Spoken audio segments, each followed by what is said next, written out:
بسم الله الرحمن الرحيم. السلام عليكم ورحمة الله تعالى وبركاته. أعوذ بالله من الشيطان الرجيم. بسم الله الرحمن الرحيم. الحمد لله رب العالمين وأفضل الصلاة وأتم التسليم على المبعوث رحمة للعالمين وعلى آله وصحبه ومن سار على هديه إلى يوم الدين أما بعد. മുഅ്മിനീങ്ങളെ, അള്ളാഹു അവൻ്റെ ഇഷ്ടദാസന്മാരിൽ നമ്മയും കുടുംബത്തെ മരണപ്പെട്ടു പോയവരെയും ഉൾപ്പെടുത്തി അനുഗ്രഹിക്കട്ടെ. നമ്മുടെ പാപങ്ങൾ അള്ളാഹു പുറത്തു തരട്ടെ. രോഗങ്ങൾ അള്ളാഹു ശഫയാക്കട്ടെ. മരിച്ചുപോയവരുടെ ഖബർ അള്ളാഹു സന്തോഷത്തിലാക്കട്ടെ. തെറ്റുകുറ്റങ്ങൾ അവർക്ക് നമുക്കും അള്ളാഹു നിരുപാധികം മാപ്പാക്കി തരട്ടെ. നമ്മുടെയും കുടുംബത്തിൻ്റെയും സൃഷ്ട ആയുസ് അള്ളാഹു പൊരുത്തപ്പെട്ട വഴിയിൽ ഇസ്സത്തോടെ സന്തോഷത്തോടെ ദീർഘമായി കഴിഞ്ഞ് ഈമാൻ സലാമത്തായി മരിക്കാനുള്ള മഹാഭാഗ്യം അള്ളാഹു നമുക്കെല്ലാവർക്കും നൽകട്ടെ. പുണ്യ റമദാനിലേക്ക് സമീപിച്ചു കൊണ്ടിരിക്കുന്ന നമ്മുടെ ദിവസങ്ങൾ, റമദാൻ വരുന്നതിന് മുന്നേ നമ്മൾ ആത്മീയമായി ഒരുങ്ങുന്നതിൻ്റെ ഒരു പ്രധാന ഘട്ടമാണ് അള്ളാഹുവിനോട് വേഗം അടുക്കാനുള്ള എന്തെങ്കിലും അമലുകളൊക്കെ ആയിട്ട് ബന്ധപ്പെടുക എന്നുള്ളത്. അള്ളാഹുവിലേക്ക് നമ്മെ സംബന്ധിച്ചിടത്തോളം വേഗം അടുക്കാൻ പറ്റുന്ന ഒരു അമല് ദുആ ആണ്. കൂടുതൽ ദുആ ചെയ്തുകൊണ്ടിരിക്കുക, ചെറുതും വലുതുമായ കാര്യങ്ങളൊക്കെ നിരന്തരം ഇങ്ങനെ ദുആ ചെയ്തുകൊണ്ടിരിക്കുക എന്നത് അള്ളാഹുവോട് വേഗത്തിൽ അടുപ്പം സ്ഥാപിക്കാൻ കഴിയുന്ന ഒരു അമലാണ്. ദുആഇന് ഇജാബത്തുള്ള ഒരു മാസവും കൂടിയാണ് പുണ്യമാക്കപ്പെട്ട ശഅബാൻ മാസം. നമ്മൾ അള്ളാഹുവോട് കൂടുതൽ കൂടുതൽ ചോദിക്കും തോറും കൂടുതൽ കൂടുതൽ അടുക്കുന്നു എന്നത് അവൻ സൃഷ്ടാവാണ് എന്നുള്ളതിന്റെ ഏറ്റവും വലിയ തെളിവാണ്. ഒരു സൃഷ്ടിയോടാണ് നമ്മൾ കൂടുതൽ ചോദിക്കുന്നത് എങ്കിൽ ചോദ്യം കൂടുന്നതനുസരിച്ച് അകലം കൂടും എന്നുള്ളതാണ് അതിന്റെ ഒരു സ്വാഭാവികത. സൃഷ്ടിയുടെ പ്രത്യേകത അങ്ങനെയാണ്. എന്നാൽ സൃഷ്ടാവ് അങ്ങനെയല്ല. ചോദ്യം കൂടുന്തോറും അടുപ്പം കൂടുന്നവനാണ് സൃഷ്ടാവ് അല്ലാഹു റബ്ബുൽ ഇസ്സത്ത്. അള്ളാഹുവോട് അടുക്കാൻ അള്ളാഹു നമുക്ക് എല്ലാവർക്കും തൗഫീഖ് നൽകട്ടെ. സുദീർഘമാക്കുന്നില്ല. അള്ളാഹു ഒരാളെ പരിഗണിക്കണമെങ്കിൽ ദുആ ചെയ്യുന്ന ആളാണോ എന്നാൽ അയാളെ അള്ളാഹ് പരിഗണിക്കുമെന്ന് പരിശുദ്ധ ഖുർആൻ. അള്ളാഹുവിന്റെ മുന്നിൽ ഒരു പരിഗണന കിട്ടണമെങ്കിൽ, അള്ളാഹുവിന്റെ മുന്നിൽ ഒരാളെ പറയപ്പെടണമെങ്കിൽ, അള്ളാഹുവിന്റെ മുന്നിൽ അയാൾ ആരെങ്കിലുമാണ് എന്ന ഒരു ചർച്ച തന്നെ ഉണ്ടാവണമെങ്കിൽ, മൂപ്പരെ അറിയണമെങ്കിൽ അള്ളാഹുവോട് ദുആ ചെയ്യുന്ന ആളാണ് എന്ന ഒരു സ്വഭാവക്കാരനായാൽ മതി. കൂടുതൽ ദുആ ചെയ്യുന്ന ആളെ റബ്ബിന്റെ മുന്നിൽ വേഗം പരിചയപ്പെടുത്താൻ പറ്റുന്ന അള്ളാഹു ശ്രദ്ധിക്കും. എല്ലാവരെയും അള്ളാഹുവിനറിയാം. എന്നാലും കൂടുതൽ ദുആ ചെയ്യുന്ന ആളെ കൂടുതൽ അള്ളാഹു പരിഗണിക്കുമെന്ന് പരിശുദ്ധ ഖുർആൻ. ഖുൽ മാ യഅ്ബഉ ബികും റബ്ബി ലൗലാ ദുആഉകും. നിങ്ങളുടെ ദുആ ഇല്ലായിരുന്നുവെങ്കിൽ അള്ളാഹു നിങ്ങളെ പരിഗണിക്കുക ഇല്ല. നിങ്ങളുടെ ദുആ ഉണ്ടെങ്കിൽ അള്ളാഹു പരിഗണിക്കും എന്ന് ഖുർആൻ. അള്ളാഹുവോട് ദുആ ചെയ്യുക, യഥാർത്ഥത്തിൽ ഈ ദുആ ചെയ്യുക എന്ന് പറഞ്ഞാൽ അതിനർത്ഥം വിളിക്കുക എന്നാണ്. ദഅ യദ്ഉ, വിളിച്ചു എന്നതാണ് അതിന്റെ മലയാള ഭാഷാന്തരം. അതിന്റെ അർത്ഥം അങ്ങനെയാണ്. അള്ളാഹുവിനെ വിളിക്കാണ്. വിളിക്കുമ്പോൾ വിളി തന്നെ പല തരത്തിലുണ്ട്. നമ്മളിപ്പോ വിളിക്കാൻ വേണ്ടി പല ഉപകരണങ്ങളും ഉപയോഗിക്കുന്ന ഒരു കാലമാണ്. നമ്മൾ മൊബൈൽ വഴിയാണെങ്കിലും അല്ലാതെയും ഒക്കെ ഒരാളെ വിളിക്കാനും വിളിച്ചു ചോദിക്കാനും വിശേഷങ്ങൾ അന്വേഷിക്കാനും ഒക്കെ പല ഉപകരണങ്ങൾ ഉപയോഗപ്പെടുത്തുന്ന ഈ കാലഘട്ടത്തിൽ അള്ളാഹുവിനെ വിളിക്കുക എന്നതിനെ നമ്മളൊന്ന് ആലോചിച്ചു കഴിഞ്ഞാൽ ഏത് രീതിയിലാണ് സിസ്റ്റം അള്ളാഹു വെച്ചിട്ടുള്ളത്? നമ്മൾ ഒരു അടുക്കളയിൽ ഒരു ഉമ്മയും മകളും പാചകം ചെയ്തുകൊണ്ടിരിക്കുമ്പോൾ ആ ഭാഗത്തേക്ക് തിരിഞ്ഞു നിൽക്കുന്ന ഉമ്മ ആ അടുക്കളയിൽ തന്നെയുള്ള തൊട്ടടുത്തുള്ള മോളെ ഇപ്പുറ ഭാഗത്തേക്ക് തിരിഞ്ഞു നിൽക്കുന്ന മകളെ ഉമ്മ വിളിക്കുന്ന ഒരു വിളി അതൊരു വേഗത്തിൽ കേൾക്കുന്ന വിളിയാണ്. അല്ലെങ്കിലോ ഒരു പറമ്പിന്റെ അങ്ങേ അറ്റത്ത് എന്തൊക്കെയോ കൃഷിപ്പണി ചെയ്തുകൊണ്ടിരിക്കുന്ന വാപ്പ, കുടുംബനാഥൻ, വീട്ടുകാരുത്തിയെ വിളിക്കാൻ വേണ്ടി അവിടെ നിന്ന് ഒച്ചയിട്ട് വിളിക്കുന്ന ഒരു വിളി. ചിലപ്പോൾ ഒരു പക്ഷെ അത് ഒരു വിളിയിൽ തീർന്നുകൊള്ളുന്നില്ല, രണ്ടാമതും വിളിക്കേണ്ടി വരും. ചിലപ്പോൾ കയ്യിലുള്ള ആ ആയുധം താഴ്ത്തൊന്ന് ആഞ്ഞിട്ടിട്ട് അവളെ ഒന്ന് ഞാൻ ശരിയാക്കുന്നുണ്ട്, എന്താ വിളിച്ചിട്ട് കേൾക്കാത്ത, ആ രീതിയിലൊക്കെ ആവും വിളി. വിളി തന്നെ പല കോലത്തിലാണ്. തൊട്ടടുത്തുള്ള ആളെ വിളിക്കുന്ന വിളി പോലെയാണ് അള്ളാഹുവിനെ സൃഷ്ടി വിളിക്കുമ്പോൾ ആ വിളിയെ കണക്കാക്കപ്പെട്ടിട്ടുള്ളത് എന്ന് ഖുർആൻ. ഒരിക്കലൊരു സ്വഹാബി വന്നുകൊണ്ട്, ഒരു അഅറാബിയായ ഒരു സ്വഹാബി വന്നുകൊണ്ട് ഹബീബായ നബി തങ്ങൾ സല്ലല്ലാഹു അലൈഹി വസല്ലം അവിടത്തോട് ചോദിച്ചു, നബിയെ യാ റസൂലല്ലാഹ് അഖരീബുന റബ്ബുന ഫനുനാജി. അള്ളാഹുവിന്റെ ഹബീബെ, ഞങ്ങളുടെ തമ്പുരാൻ അല്ലാഹു റബ്ബുൽ ഇസ്സത്ത് തൊട്ടടുത്ത് ചേർന്ന് നിൽക്കുന്നവനാണോ, തൊട്ടടുത്താണോ? എന്നാൽ ഞങ്ങൾക്ക് അഭിമുഖ സംഭാഷണം നടത്താനാ. അല്ലാഹു ഞങ്ങളുടെ തൊട്ടടുത്താണോ നബിയെ? എന്തിനാണ്? അഭിമുഖ സംഭാഷണം നടത്താൻ. അം ബഈദുൻ, അതോ അല്ലാഹു അകലെയാണോ നബിയെ? ഞങ്ങൾക്ക് വിളിച്ചു ചോദിക്കാൻ. അകലെയാണോ? ഞങ്ങൾക്ക് വിളിച്ചു ചോദിക്കാൻ. അടുത്താണോ? അഭിമുഖ സംഭാഷണം നടത്താൻ. ഹബീബായ നബി തങ്ങൾ മിണ്ടിയില്ല. എന്തപ്പോ പറയാതെ? അല്ലാഹു റബ്ബുൽ ഇസ്സത്ത് തൊട്ടടുത്താണോ നബിയെ? ഞങ്ങൾക്ക് അഭിമുഖ സംഭാഷണം നടത്താൻ, നേർക്ക് നേർ സംസാരിക്കാൻ. അതോ അല്ലാഹു അകലെയാണോ നബിയെ? ഞങ്ങൾക്ക് വിളിച്ചു ചോദിക്കാൻ. ഫസക്കത റസൂലുള്ളാഹി സ്വല്ലല്ലാഹു അലൈഹി വസല്ലം, ഹബീബായ നബി തങ്ങൾ മിണ്ടിയില്ല. അപ്പോഴാണ് പരിശുദ്ധമായ ഖുർആൻ സൂറത്തുൽ ബഖറയുടെ 186-ാമത്തെ ആയത്ത് അവതരിക്കുന്നത്. ബിസ്മില്ലാഹിർ റഹ്മാനിർ റഹീം. وَإِذَا سَأَلَكَ عِبَادِي عَنِّي فَإِنِّي قَرِيبٌ أُجِيبُ دَعْوَةَ الدَّاعِ إِذَا دَعَانِ فَلْيَسْتَجِيبُوا لِي وَلْيُؤْمِنُوا بِي لَعَلَّهُمْ يَرْشُدُونَ. എന്നെപ്പറ്റി എൻ്റെ അടിമ അങ്ങയോട് ചോദിച്ചു വന്നാൽ, എവിടെയാണ് അല്ലാഹ് എന്ന് ചോദിച്ചു വന്നാൽ അവരോട് അങ്ങ് പറയേണ്ടത് അകലെയല്ല, അല്ലാഹ് അടുത്തുണ്ടെന്ന് പറയ നബിയേ. തൊട്ടടുത്തുണ്ടല്ല. എന്നിട്ട് നമ്മൾ വിളിച്ചോ? നമ്മളെ വിളിച്ചോ? അല്ലാഹുവോട് വിളിച്ചു ചോദിക്കുന്നതിന്റെ എണ്ണം വർദ്ധിപ്പിക്കേണ്ട സമയമാണ്. പുണ്യമാക്കപ്പെട്ട ശഅബാനിന്റെ ഇനിയുള്ള ദിവസങ്ങൾ.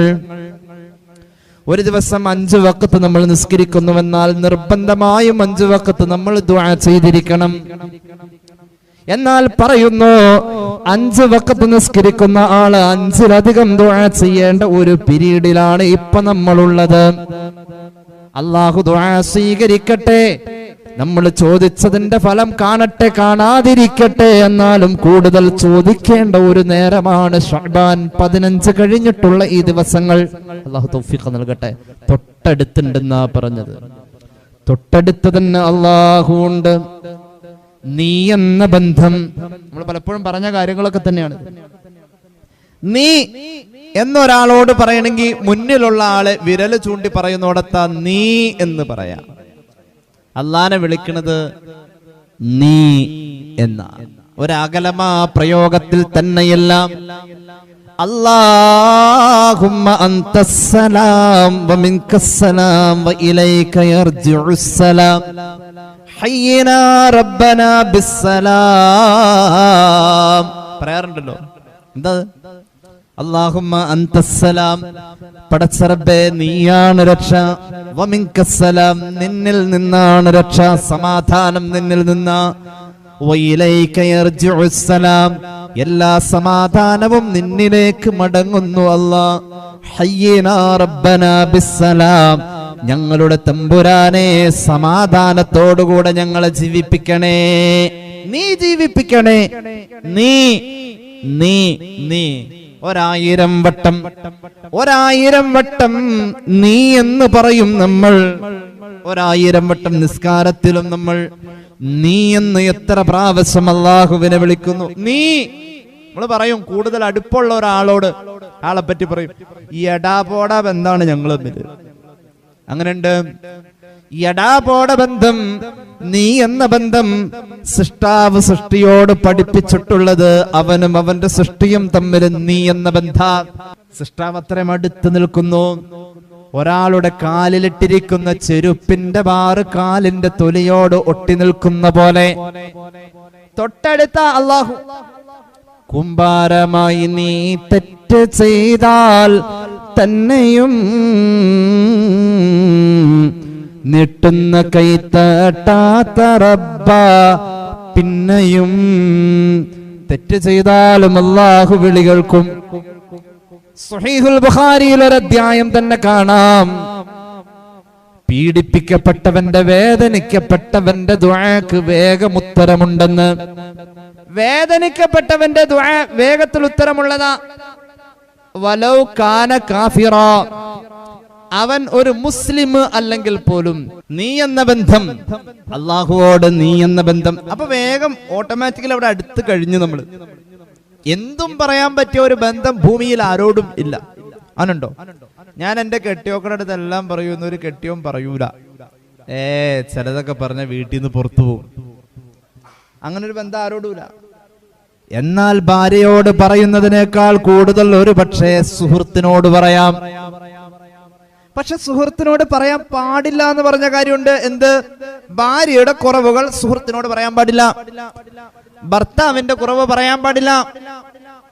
പറയാൻ പാടില്ല എന്ന് പ്രത്യേകം നിർദ്ദേശിച്ചിട്ടുണ്ട്. എന്റെ ഭാര്യ വളരെ സ്ലോവാ, അത് സുഹൃത്തിനോട് പറയാൻ പാടില്ല. എന്റെ ഭാര്യ ഒരു ഇത്തിരി വാശിക്കാരിയ, പറയാൻ പാടില്ല. എന്തും പറയാം, പക്ഷേ സുഹൃത്തിനോട് പറയുന്നതിന് പോലും വിലക്കേൽപ്പിക്കപ്പെട്ടിട്ടുള്ള മതം. എന്തും പറയാൻ ഒരു സ്വാതന്ത്ര്യം നീ എന്ന ബന്ധത്തിലൂടെ വെച്ചിട്ടുണ്ട് എങ്കിൽ സൃഷ്ടാവിനോട് സൃഷ്ടിക്ക് പറയാനുള്ളതാ. എന്തും പറയാലോ. പാതിരാവിലെ ഇങ്ങനെ കാത്തിരിക്കുന്നു അവൻ. എന്തിനായി പാതിരാവിലെ കാത്തിരിക്കുന്നത്? ഹദീസാണിത്. പകല് മുഴുവൻ ചെയ്ത വൃത്തികേടുകൾ ഏറ്റു പറഞ്ഞുകൊണ്ട് എനിക്ക് നീ മാപ്പ് തരുമോ എന്ന് ചോദിക്കാൻ മാന്യനായ എന്റെ അടിമ രാത്രി വരുമോ എന്ന് ഞാൻ കാത്തിരിക്കുന്നു. അള്ളാഹുവിന്റെ പ്രഖ്യാപനമേ സയ്യിദുനാ റസൂലുള്ളാഹി. പകല് ചെയ്ത ആ കൊള്ളരായി തരമങ്ങളൊക്കെ രാത്രി ഒന്ന് വന്ന് പറയോ. രാത്രി ആരോട് ഏറ്റവും കൂടുതൽ സംഭാഷണം നടത്താം? രഹസ്യബന്ധങ്ങൾ, പാതിരാവിന്റെ സംസാരങ്ങൾ, പ്രണയിനിയോട് കമിതാക്കൾ പരസ്പരം സംസാരിക്കുന്ന സ്നേഹഭാചനങ്ങളുടെ ഇഷ്ടങ്ങൾ തിരക്ക് ഒഴിഞ്ഞിട്ട് രാത്രിയിൽ സംസാരിക്കുന്നത് അങ്ങുമിങ്ങും കേൾക്കുന്ന പോലെ പാതിരാവിന്റെ കൂട്ടുകാരനാ തമ്പുരാനെന്ന് സയ്യിദുനാ റസൂലുള്ളാഹി. മനുഷ്യന്മാര് തെറ്റുകൂടുതൽ ചെയ്യുന്നത് ഇരുട്ടിലാം, രാത്രിയിലാം. ആ തെറ്റുകൾ മുഴുവനും പകലിന്റെ വെളിച്ചത്തിൽ അവന്റെ മാന്യതയുടെ കുപ്പായമിട്ടുകൊണ്ട് അവൻ ചോദിക്കുന്നത്, രാത്രി ചെയ്ത തെറ്റുകളെ ഏറ്റുപറയുന്നത്. അവൻ ചെയ്ത തെറ്റുകളെ രാത്രി മുഴുവൻ കണ്ടിരുന്ന റബ്ബ് പകൽ മുഴുവൻ അവനോട് ഒരു അരിശം പോലുമില്ലാതെ കാത്തിരിക്കുന്നു. ഒന്ന് ഏറ്റുപറയുമോ? അവൻ പൊറത്തു കൊടുക്കാൻ തയ്യാറാ സയ്യിദുനാ റസൂലുള്ളാഹി. അല്ലാഹു കരുണ ചെയ്യട്ടെ. അള്ളാഹുവിന്റെ കാരുണ്യം അത്. അള്ളാഹുവിന്റെ സ്വഭാവം അങ്ങനെയാ. അവന്റെ സൃഷ്ടിയോട് അവൻ അങ്ങനെ അടുത്തിട്ടുള്ളത്. എന്തും ചോദിക്കാലോ. നടന്നുപോയി ചെരുപ്പിന്റെ ബാറ് പൊട്ടി. റസൂലത പറഞ്ഞത് അവിടെ നിന്ന് അങ്ങോട്ട് ദ്വാരക്കാന പറഞ്ഞ. എന്നിട്ട് ബാറ് കയറ്റിയിട്ടിട്ട് നീ തന്നെ പോണ്ട വരും. അവിടെ മലക്കിറങ്ങി വന്ന ചെരുപ്പിന്റെ ബാറിട്ട് വരോ? എനിക്ക് തോന്നണില്ല. നമ്മളൊക്കെ ദ്വാരന്നിട്ട് ചെരുപ്പിന്റെ ബാറ് പൊട്ടിയോടത്ത് മലക്കിറങ്ങി വന്നത് ഇട്ട് തന്നിട്ട് പോകാൻ പറ്റിയ ഒരാളൊന്നുമല്ല നമ്മള്. കേട്ടോളൂ. എന്നാൽ കേട്ടോളൂ, ഇമാം തുർമുദിയുടെ ജാമിഉലുണ്ട് ഒരു ഹദീസ്. അല്ലാഹുവോട് എന്തും ചോദിക്കാം, എത്ര നിസ്സാരമായതും ചോദിക്കാം. അനസ് ഇബ്നു മാലിക് റളിയല്ലാഹു അൻഹു ഖാല റസൂലുള്ളാഹി സ്വല്ലല്ലാഹു അലൈഹി വസല്ലം ليسأل أحدكم ربه حاجته كلها حتى يسأل شسعان عليه إذا انقطع. നിങ്ങളിൽ ഓരോരുത്തരും അവന്റെ റബ്ബിനോട് എന്തും ചോദിക്കട്ടെ. എന്താ ചോദിച്ചത്? നമ്മള് എന്താ ചോദിച്ചത്? അല്ലാഹുവേ, ഉച്ചയ്ക്ക് കറിക്ക് ഒന്നും ഞാൻ കണ്ടെത്തിയിട്ടില്ല, നീ എത്തിച്ചു തരണേ. ചോദിക്കാലോ. നിങ്ങളിൽപ്പെട്ട ഓരോരുത്തരും അല്ലാഹുവോട് എന്തും ചോദിക്കട്ടെ. സയ്യിദുനാ റസൂലുള്ളാഹി എന്തും ചോദിക്കട്ടെ. എത്രത്തോളം?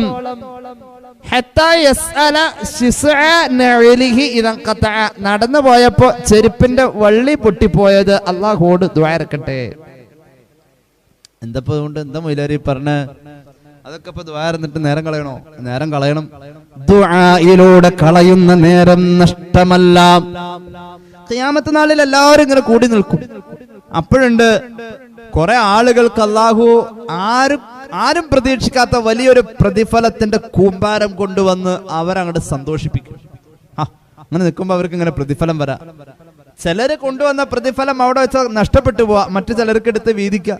അപ്പോഴുണ്ട് ഒരു വിഭാഗത്തിന് വേറെ കുറെ പ്രതിഫലം കൊണ്ടുവന്ന് അങ്ങ് കൊടുക്കുക. അവര് സന്തോഷം കൊണ്ട് തുള്ളിച്ചാടും. ഏതാണ് ആ പ്രതിഫലം എന്നറിയുമോ? ഭൂമിയിൽ വെച്ചവർ ദുആ ചെയ്തിരുന്നു. ആ സമയം അവർക്ക് അള്ളാഹു ഉത്തരം കൊടുക്കാത്തത് ഒരു കൂലിയായി. ആ ദുആ ചെയ്തതിനെ അള്ളാഹു അവർക്ക് ഒരു പ്രതിഫലമായി മഹ്ശറയിൽ നൽകുമെന്ന് സയ്യിദുനാ റസൂലുള്ളാഹി. ആ സമയമുണ്ടല്ലോ, ദുആഇന് ഭൂമിയിൽ വെച്ച് ഉത്തരം കിട്ടിയവൻ ആലോചിക്കും, പടച്ച റബ്ബേ, എനിക്ക് ഭൂമിയിൽ വെച്ച് ദുആക്ക് ഇജാബത്ത് ഇല്ലായിരുന്നുവെങ്കിൽ ഞാൻ എത്ര ധന്യൻ എന്ന് ഞാൻ ആഗ്രഹിക്കുന്നു എന്ന് മഹ്ശറയിൽ വെച്ച് വിലപിച്ച് പറയുമെന്ന് സയ്യിദുനാ റസൂലുള്ളാഹി. അല്ലാഹു തൗഫീഖ് നൽകട്ടെ. അല്ലാഹുവോട് എന്തും ചോദിക്കാം. സമയം വേസ്റ്റ് അല്ല. ആ സമയം പാഴ് സമയമല്ല. 5 മിനിറ്റാണ് നമ്മൾ ദുആ ചെയ്തത് എങ്കിൽ അല്ലാഹു നമുക്ക് ഉത്തരം തരും. ഇന്നത്തെ ദിവസം ഏതാണെന്നറിയുമോ? ഇന്ന് ശഅബാൻ 17 1 മണിക്കൂർ ദുആ ചെയ്ത ഒരു മഹാന്റെ ഓർമ്മ ദിനമാണ്. ആ ദുആ ഖിയാമത്ത് നാൾക്ക് വരെ ഉള്ള ദുആയാണ്. ആ മഹാന്റെ പേരാണ് സയ്യിദ് അബ്ദുറഹ്മാൻ ബഅലവി ഹളറമി മുല്ലക്കോയ തങ്ങള്, വരക്കൽ മുല്ലക്കോയ തങ്ങൾ. ബഹുമാനപ്പെട്ട സമസ്തയുടെ സ്ഥാപക നേതാവ്, അള്ളാഹുവിന്റെ ഔലിയാക്കളിൽ പ്രമുഖൻ, പ്രധാനി, കാലഘട്ടം കണ്ട കുത്തുബാണ്. മഹാനവറുകൾ അള്ളാഹുവിന്റെ ദീനിന്റെ അനിവാര്യമായ ഘട്ടത്തിൽ, നിലനിൽപ്പിന്റെ അനിവാര്യ ഘട്ടത്തിൽ പണ്ഡിതന്മാരെ ഒരുമിച്ച് കൂട്ടിയ മഹാൻ. ചരിത്രത്തിൽ ചർച്ചയുള്ള ഒരു ദുആ, 1 മണിക്കൂർ അങ്ങ് ദുആ ചെയ്തു. നീണ്ടു നിന്ന 1 മണിക്കൂറിന്റെ ദുആ. വരക്കൽ തങ്ങൾ വഫാത്തായിട്ട് ഏകദേശം 92 വർഷമായി എന്ന് പറയപ്പെടുന്നു, അല്ലെങ്കിൽ ദീർഘകാലമായിരിക്കുന്നു. ആ ദുആഇന്റെ അംശത്തിൽ അല്ലാഹു നമ്മെ ചേർക്കട്ടെ. ലോകത്തുള്ള മുഅ്മിനീങ്ങൾക്ക് വേണ്ടി ഒരു മഹാപണ്ഡിതൻ ചെയ്ത ദുആ ചരിത്രത്തിൽ ആ മഹാനെ ഓർക്കുന്നതിന്റെ കൂടെ ആ ദുആയും ഓർക്കപ്പെടുകയാ. അല്ലാഹുവോട് എന്തും ചോദിക്കാൻ നമ്മെ ഏൽപ്പിച്ചിട്ടുണ്ട്. എന്തും ചോദിക്കാം. അല്ലാഹു ആ സമയം പാഴാക്കൂല. നമ്മൾ ദുആ ചെയ്യുന്നു എന്നുള്ളത് നമുക്കൊരു ആവശ്യം നടന്നു കാണാൻ വേണ്ടിയിട്ട് റബ്ബിനോട് സംസാരിക്കുന്നതാണ്, സംവദിക്കുന്നതാണ്, ആവശ്യപ്പെടുന്നതാണ്. ആവശ്യം നടന്ന് കണ്ടാലും വേണ്ടില്ല, ആവശ്യം നടന്നില്ലാലും വേണ്ടില്ല. നീ ഇങ്ങനെ ദുആ ചെയ്തുകൊണ്ടിരുന്ന കാര്യമുണ്ടല്ലോ, ആ പ്രവൃത്തി ഒരു ഇബാദത്താണെന്ന് മുഹമ്മദ് മുസ്തഫ സ്വല്ലല്ലാഹു അലൈഹി വസല്ലം. അതിന് ആ പ്രവൃത്തി നീ ചെയ്തതിനൊരു കൂലി വേറെയുണ്ട്. ആ പ്രവൃത്തി ചെയ്തതിന് കൂലി വേറെയുണ്ട്. അതൊരു സാധാരണ ഇബാദത്തല്ല പ്രവൃത്തി. കേട്ടോളൂ. ദുആഇന്റെ പദവി ഇമാം തുർമുദിയുടെ ജാമിഉൽ അനസ് ഇബ്നു മാലിക് റളിയല്ലാഹു അൻഹു ഖാല റസൂലുള്ളാഹി അദ്ദുആ മുഖുൽ ഇബാദ. നീ ചെയ്ത ദുആ എന്ന പ്രവൃത്തി അതൊരു സാധാരണ പ്രവൃത്തിയല്ല, അതൊരു ഇബാദത്താണ്. അതൊരു സാധാരണ ഇബാദത്തുമല്ല. ഇബാദത്തുകളുടെ കൂട്ടത്തിലെ മജ്ജ ആ ഇബാദത്താണ് എന്ന് മുഹമ്മദ് മുസ്തഫ. സാധാരണ ഇബാദത്തല്ല, ഇബാദത്തിന്റെ മജ്ജയാണ് ദുആ. ഒരു ദിവസം സുബഹി മുതൽ അല്ല, തഹജ്ജുദ് മുതൽ പിറ്റേ രാത്രി ഉറങ്ങുന്ന വരെ നമ്മൾ ഒരുപാട് ഇബാദത്ത് ചെയ്തു. ആ ദിവസത്തിലെ മൊത്തം ഇബാദത്ത്, നിസ്കരിച്ചിട്ടുണ്ട്, ഖുർആൻ ഓതിയിട്ടുണ്ട്, സ്വലാത്ത് ചൊല്ലിയിട്ടുണ്ട്, ദാനധർമ്മം ചെയ്തിട്ടുണ്ട്. സഹോദരിമാരാണെങ്കിൽ ബിസ്മി ചൊല്ലി അരി അടുപ്പത്തിട്ടിട്ടുണ്ട്. ഓരോ അരിമണിയും അമലില, അത് വിളമ്പി കൊടുത്തിട്ടുണ്ട്. ബിസ്മി ചൊല്ലി സദഖയുടെ കൂലിയ, 10 പൈസ മുടക്കില്ല. ഒരുപാട് ദാനധർമ്മങ്ങൾ ചെയ്തിട്ടുണ്ട്. അങ്ങനെ ഓരോന്നും, കോഴിക്ക് അരി കൊടുത്തത്, പൂച്ചക്ക് ഭക്ഷണം വെച്ചു കൊടുത്തത്, കൊടും ചൂടിൻ ഈ വേനലിൽ പക്ഷിക്ക് കുടിക്കാൻ വെള്ളം ഉമ്മറത്ത് കൊണ്ടുവന്ന് വെച്ചത്, ഒരുപാട് അമൽ ചെയ്തു. മിസ്കീനായ മനുഷ്യന് ഭക്ഷണം കൊടുത്തത്, പള്ളിയിൽ ഉസ്താദിന് ചെലവ് കൊടുത്തത് ഏറ്റവും വലിയ സ്വതക്കയാണതൊക്കെ. ഇങ്ങനെ ഒരുപാട് അമൽ. ഒരു തഹജ്ജുദിന്റെ സമയത്ത് എഴുന്നേറ്റ എന്റെ സഹോദരി സഹോദര, നമ്മൾ അന്ന് രാവ് മുഴുവൻ, അന്ന് പകല് മുഴുവൻ നമ്മൾ അമൽ ചെയ്തു. രാത്രി കിടക്കാൻ നേരം ഒളുവോടുകൂടെ കിടന്നു. ആ ഉറക്കവും അമലാണ്. എന്നാൽ നിന്റെ 24 മണിക്കൂർ സമയത്തിനുള്ളിൽ നീ ചെയ്ത സർവ്വ അമലുകളിലും, എല്ലാ അമലുകളിലും നീ ദുആ ചെയ്ത സമയത്തെ അല്ലാഹു കാണുന്നത് ആ 24 മണിക്കൂറിന്റെ മജ്ജ എന്ന് സയ്യിദുനാ റസൂലുള്ളാഹി. മജ്ജ എന്ന് പറഞ്ഞ അതിനൊരു മഹത്വം നമ്മളൊരു ശരീരത്തെ സങ്കല്പിച്ചാൽ കാണാറുണ്ട് അല്ലേ? ആ മഹത്വം തന്നെയാ നമ്മുടെ അമലുകളുടെ കൂട്ടത്തിൽ ദുആഇനുള്ളത് എന്ന് സയ്യിദുനാ വഹബീബുനാ മുഹമ്മദ് മുസ്തഫ സ്വല്ലല്ലാഹു അലൈഹി വസല്ലം. ഇനി കേട്ടോളൂ മറ്റൊരു ഹദീസ്. ഇമാം ഹാക്കിമിന്റെ മുസ്തദറക്കിൽ ഒരു ഹദീസ് കാണാം.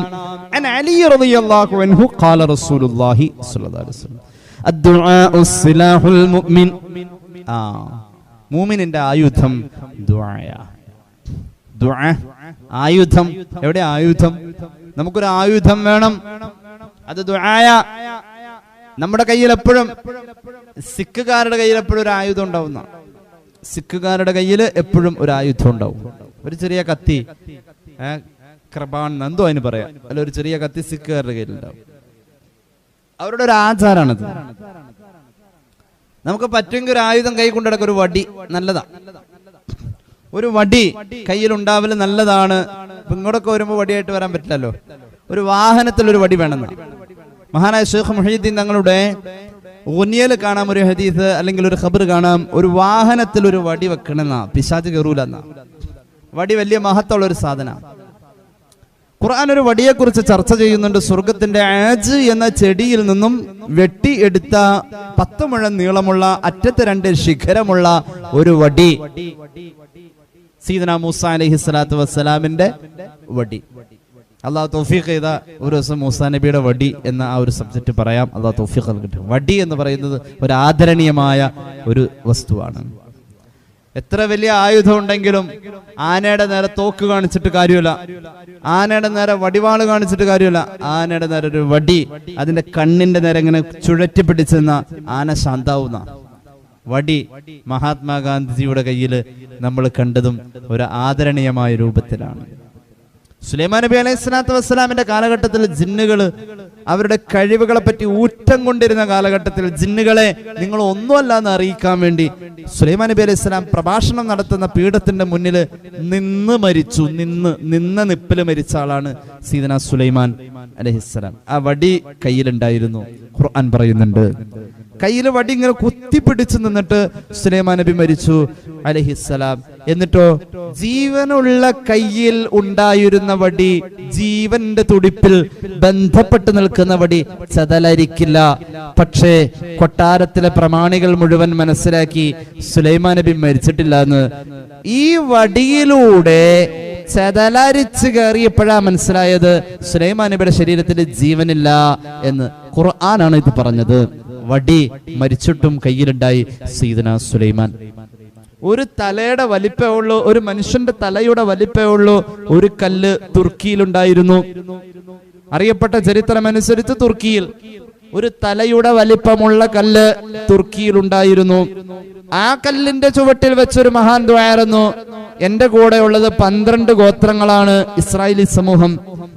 ഈ 12 ഗോത്രത്തിനും വെള്ളം കൊടുക്കാൻ ഒരു കിണറോ ഒരു തോടോ ഒരു ടാപ്പോ കൊടുത്താൽ പറ്റില്ല. ഇവരിത്തിരി കിബറന്മാരാ. ഇവർക്ക് 12 പേർക്കും 12 ഗോത്രം അനുസരിച്ച് 12 പുഴ വേണം. അല്ലാഹ് പറഞ്ഞു, കയ്യിൽ വടിയുണ്ടല്ലോ, ആ വടി വെച്ച് ഒന്നടിച്ചാ മതി, ആ കിടക്കുന്ന കല്ല് പൊട്ടിപ്പിളരട്ടെ, 12 അരുവി ഉണ്ടാകുമെന്ന് അള്ളാഹു പറഞ്ഞു. വടി കൊണ്ടടിച്ചു. ആ വടിയുടെ മഹത്വമാണത്. 1,24,000 വരുന്ന പ്രവാചകന്മാരിൽ മൂസ നബി വരെയുള്ള കാലഘട്ടത്തിലെ എല്ലാ നബിമാരും ഈ വടി ഉപയോഗിച്ചിട്ടുണ്ടെന്ന് സയ്യിദുനാ റസൂലുള്ളാഹി സ്വല്ലല്ലാഹു അലൈഹി വസല്ലം. ആദം നബി സ്വർഗ്ഗത്തിൽ നിന്ന് കൊണ്ടുവന്ന വടിയ എല്ലാ നബിമാരും ഇത് ഉപയോഗിച്ചിട്ടുണ്ട്. ഒരു ആയുധമാണ് വടി. വടി നല്ലതാണ്. എന്നാൽ നമ്മുടെ കയ്യിൽ എപ്പോഴും ഉണ്ടാവേണ്ട ഒരു ആയുധമാണ് ദുആ. എപ്പോഴും കയ്യിലുണ്ടാവേണ്ട ഒരു ആയുധമാണ് ദുആ. എപ്പോഴും അത് കയ്യിലെടുക്കാൻ പറഞ്ഞിട്ടുണ്ട്. ഒരു ഉദാഹരണം, നമ്മളിപ്പോ ഇങ്ങനെ പോവാണ്, അപ്പോഴുണ്ടൊന്ന് മൂത്രമൊഴിക്കണമെന്ന് തോന്നി, അപ്പോഴുണ്ട് ഒരു ദുആ, ബിസ്മില്ലാഹി അല്ലാഹുമ്മ ഇന്നി അഊദു ബിക മിനൽ ഖുബ്സി വൽ ഖബായിസി. ദുആയാണ്, വടിയാണ്. അവിടെ ഖുബ്സും ഖബായിസും ഉണ്ട്.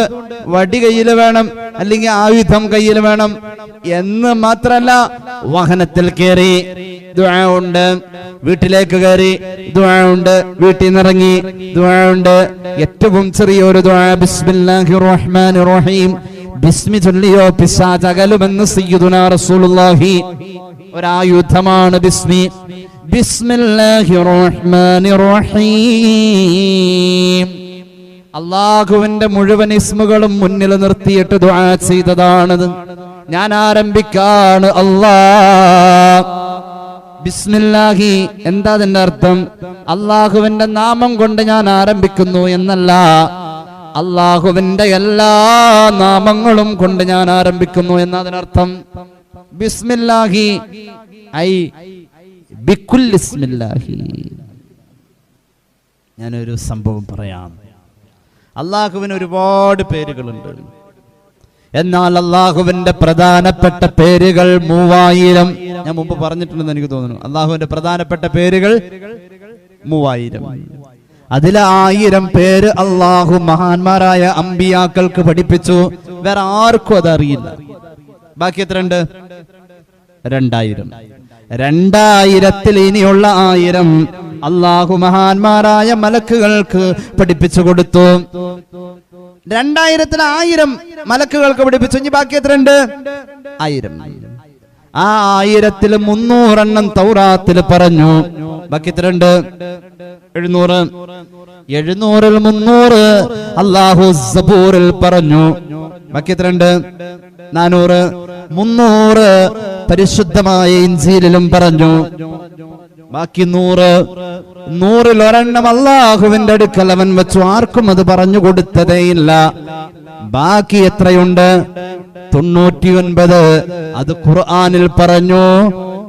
അപ്പോൾ 99 ഖുർആനിലുള്ളതും അമ്പിയാക്കൾക്ക് പഠിപ്പിച്ചതും മലക്കുകൾക്ക് പഠിപ്പിച്ചതും തൗറാത്തിലും ഇൻജീലിലും സബൂറിലുള്ളതും അല്ലാഹു മാറ്റിവെച്ചതും ഉൾപ്പെടെയുള്ള 3000 പേരുകളെ അല്ലാഹു ഒരുമിച്ച് പറഞ്ഞിട്ടുള്ള വചനമാണ് ബിസ്മില്ലാഹി റഹ്മാനിർ റഹീം. കുല്ലു അംരിൻ ദീ ബാലിൻ ലം യുബ്ദഅ ബിസ്മില്ലാഹ് ഫഹുവ അബ്തറഉ കമാ ഖാല റസൂലുള്ളാഹി. ഒരു കാര്യം അത് പ്രാധാന്യമുള്ളതാ, എന്നാൽ ബിസ്മി കൊണ്ട് അത് തുടങ്ങിയിട്ടില്ല, എന്നാൽ ആ കാര്യം ബറക്കത്ത് മുറിഞ്ഞതാണെന്ന് സയ്യിദുനാ റസൂലുള്ളാഹി. ബിസ്മി കൊണ്ട് തുടങ്ങാത്ത കാര്യം ബറക്കത്ത് മുറിഞ്ഞതാ കരുതി കൂട്ടിയാ നേരത്തെ പറഞ്ഞത്. അരിക്ക് വെള്ളം തിളച്ചുകൊണ്ടിരിക്കുമ്പോൾ ബിസ്മി ചൊല്ലിയിട്ടോ. എന്തിനേറെ ശാരീരിക ബന്ധത്തിന്റെ നേരത്ത് പോലും ബിസ്മിയുടെ പ്രാധാന്യം. അതിലൂടെ ജനിക്കുന്ന കുഞ്ഞ്, ആ കുഞ്ഞിന്റെ പരമ്പരയിൽ പിന്നീട് വരുന്ന മനുഷ്യരാശിയുടെ ശ്വസന നിശ്വാസത്തിന്റെ താളത്തിന് പോലും അല്ലാഹു ബിസ്മി ചൊല്ലിയ പിതാമഹന് പ്രതിഫലം രേഖപ്പെടുത്തുമെന്ന് സയ്യിദുനാ റസൂലുള്ളാഹി. അപ്പോൾ എവിടെയും നമുക്കൊരായുധമാണ് ദുആ. ഹബീബ് പഠിപ്പിച്ചു ഇമാദുദ്ദീൻ, നിനക്കുള്ള ദീനീ ബോധം തകർന്നു വീഴാതെ അതിനെ പിടിച്ചു കെട്ടാനുള്ള ഒരു തൂണാണ് നിന്റെ ജീവിതത്തിലെ ദുആ. നമുക്ക് ദീനീ ബോധമുണ്ട് ഉണ്ടോ? ഉണ്ടെന്നേ. ഞാൻ മഫ്ത ചുറ്റിപ്പോ 7 പിന്നു കൊണ്ടാ കുത്തിയത് എന്ന് പറയും. നമുക്ക് ദീനീ ബോധം ഇത്തിരി കൂടെ കൂടുതലുണ്ട്, അതൊരു 15 പിന്നാവും അല്ലേ? ആ ദീനീ ബോധത്തിന്റെ ഒരു ഏകദേശം ഒരു കണക്ക് പറഞ്ഞതാ അല്ലേ? നമുക്ക് ഓരോ കാര്യങ്ങൾക്ക് ഓരോ ദീനീ ബോധമാണ്, എല്ലാം ഉണ്ടാവും. പക്ഷേ ഒരു കല്യാണത്തിന്റെ അന്ന് പർദ്ദ മാറ്റി ഫോട്ടോ എടുക്കലുള്ള അന്ന് സാരിയാവും. അല്ലെങ്കിലോ മറ്റേതെങ്കിലും സാധാരണ ആവശ്യങ്ങൾ വരുമ്പോ പലിശയിലേക്ക് ബന്ധപ്പെടാൻ അവിടെ ഒരു മത നിയമോ അല്ലെങ്കിൽ ഒരു പേടിയോ ഇല്ല. എല്ലാ കാര്യങ്ങൾക്കും ദീനീ ബോധം നമുക്കുണ്ട്. നമ്മുടെ സ്വന്തം ആവശ്യം വരുമ്പോ അപ്പൊ ഒത്തിരി അഡ്ജസ്റ്റ് ചെയ്യുന്ന സ്വഭാവം, അത് നമ്മുടെ ദീനീ ബോധത്തിന് ബലമില്ലാനിട്ട. ഒരു തൂണിട്ട് കൊടുക്കണം, നല്ലതാ. നല്ല ആശാരി പറയും, നല്ല മേസ്തിരി പറയും, ഒരു തൂണും കൂടി അവിടെ ഇടാണെങ്കിൽ അതിന്റെ മേൽക്കൂര തകർന്നു വീഴാതെ നല്ല ഉറപ്പ് കിട്ടും. നമ്മുടെ മേൽക്കൂര നല്ല ഉറപ്പിൽ നമുക്ക് തണലായി നിൽക്കണമെങ്കിൽ, ഒരു ദീനിന്റെ തണല് കിട്ടണമെങ്കിൽ നല്ല തൂണ് വേണം. തൂണ് കൂടിക്കോട്ടെ, കുഴപ്പമില്ല. നിന്റെ ദീനിന്റെ തൂണ് നിന്റെ ദുആയാണെന്ന് സയ്യിദുനാ റസൂലുള്ളാഹി. നല്ല തൂണ് ഇടക്കിടക്ക് ഇങ്ങനെ ഇട്ട് കൊടുക്കുക. അപ്പൊ നമുക്ക് തോന്നും, ഇല്ല ഞാനിപ്പം അങ്ങോട്ട് പോണ ശരിയല്ല. ഇപ്പൊ അവിടെ പോയി ഈ നിസ്കരിച്ചതും ഈ ഓതി കൂട്ടിയതൊക്കെ വെറുതെ കളയാൻ എന്നോണ്ട് പറ്റൂല. ഞാനെങ്ങും പോണില്ല. സ്വല്ലല്ലാഹു അലാ മുഹമ്മദ് സ്വല്ലല്ലാഹു അലൈഹി വസല്ലം. മനസ്സ് മാറരുത്. 10 മിനിറ്റ് കഴിയുമ്പോൾ എല്ലാവരും പോയല്ലോ, ഞാനും ഇനി അങ്ങോട്ട് പോയില്ല എന്താവെന്ന് ഓർത്ത് ഇട്ടെറിഞ്ഞ് പോയി കളയരുത്. മനസ്സിലായല്ലോ? നമ്മൾ പോകാൻ പാടില്ലാത്തൊരിടത്ത് പോകുന്നോടത്ത് നമ്മുടെ ആത്മബോധം നമ്മെ നിയന്ത്രിക്കുക. അത് ദീനിന്റെ തൂണ, നമ്മുടെ ദീനി ബോധത്തിന്റെ തൂണ. ആ തൂണ് നമ്മൾ ഇടക്കിടക്ക് ചെയ്യുന്ന ദുആയ. അല്ലാഹു തൗഫീഖ് നൽകട്ടെ. മാത്രവുമല്ല, നമ്മൾ ഇവിടെ വെച്ച് ചെയ്യുന്ന ദുആ ആകാശത്തിന്റെ പ്രകാശമാണ്. വനൂറുസ് സമാവാതി വൽ അർദി, അത് ഭൂമിയിലും വെളിച്ചമാണെന്ന് സയ്യിദുനാ റസൂലുള്ളാഹി. അതുകൊണ്ട് ജീവിതത്തിൽ ദുആ വേണം, എപ്പോഴും ദുആ വേണം. ദുആ ഇല്ലാതെ നമുക്ക് അല്ലാഹുവിന്റെ മുന്നിൽ പരിഗണനയില്ല.